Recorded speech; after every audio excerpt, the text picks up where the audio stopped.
All right, we're gonna make a couple casts down here, guys, and see if we can catch a fish on this suspended jerkbait by ripping it through the water. We're gonna make a nice long cast. I'm gonna let it sink down just a little bit because the way I weighted this bait, it's gonna sink.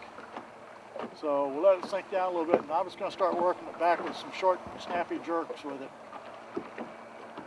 Now, when you normally fish a jerkbait out here in the wintertime, you fish it nice and slow and easy. You basically dead stick it, let that bait sit there a long time. But we're going to just pause the bait and then snap it pretty hard, because what we're trying to get here is just a reaction bite off these fish. Because high pressure system fish, these fish, we got a big high blue skies out here today. High pressure sitting in here, the barometer's up over 31. These fish are just locked in pretty tight today, just not really doing a whole lot. They're not feeding very hard at all, if they're feeding at all. So we're just going to try to get a reaction bite on these fish. Got a bunch of wind coming in here on this little flat point.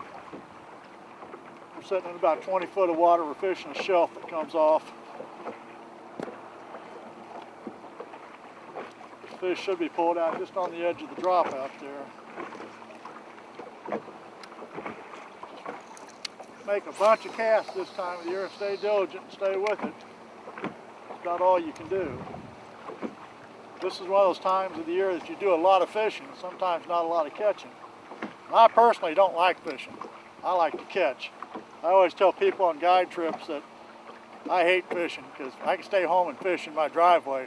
Don't spend any money for boat gas or anything else. I like to catch. When I'm on the water, I want to catch fish.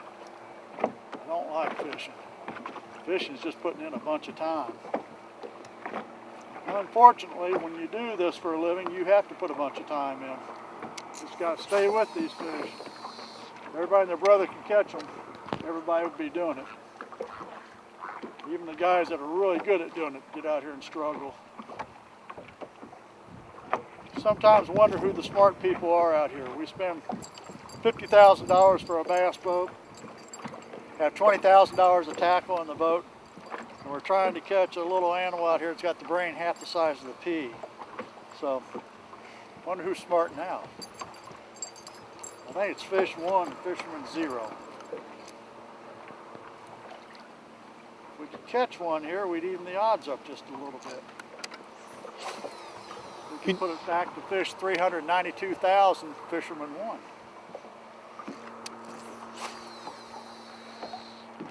Okay, when we're working this bait, what you do, you don't really bring this bait in by cranking the handle. You don't really reel this bait in. You bring this reel in by the series with your wrist with jerks.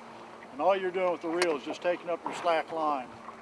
You just work the rod tip with your wrist, snap that bait, just keep that bait snapping and working, and then you're strictly bringing the extra line in that you've already brought in by snapping the bait.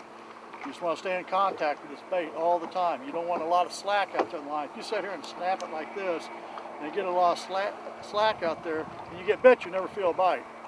And generally when your bite will come as soon as that bait stops snapping and working in the water, that's generally when that fish will hit. As soon as that bait pauses is when you'll probably get 90% of your bites.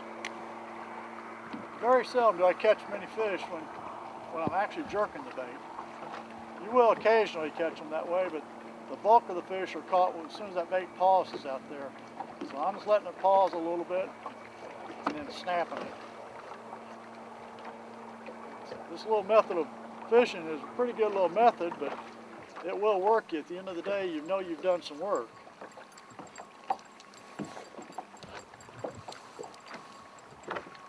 It's just staying with it. You've got to stay conscientious of what's going on out there,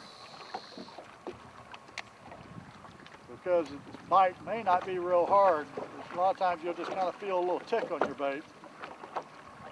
When you're winter fishing out here with these jerk baits, the bite sometimes you just barely see your line move. But with this method, it'll be a little bit more of a jerk, because these fish usually when they come up and hit it, they're moving up on the bait, so there's a little bit more force on the end of that line when this fish bites. There's usually no doubt about it when you get bit. Sometimes the problem is just that getting bit part. Pulled in on this point Christmas Eve last year.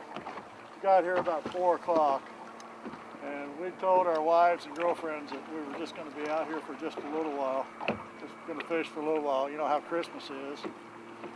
And we got into a bite out here. We probably caught 40 fish in an hour. We left with the lights on in the boat.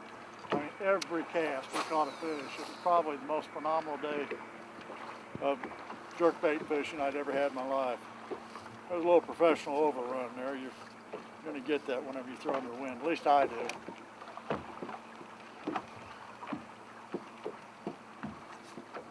Occasionally it will happen to everybody. You get a little backlash.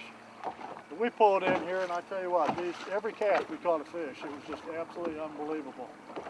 We fished this point a half a dozen times throughout the year. I bet you we didn't catch 6 fish off of it after that, but they were sure here that one day. It was a blast. By the way, we did get back in time for Christmas, but we were a couple presents short because wives and girlfriends were a little upset with us because we were a little late getting home. But hey, when the fish bite, you got to stay on them. Unfortunately, you don't have great days like that real often. Stay tuned. We'll be back for some more fishing on Let's Fish.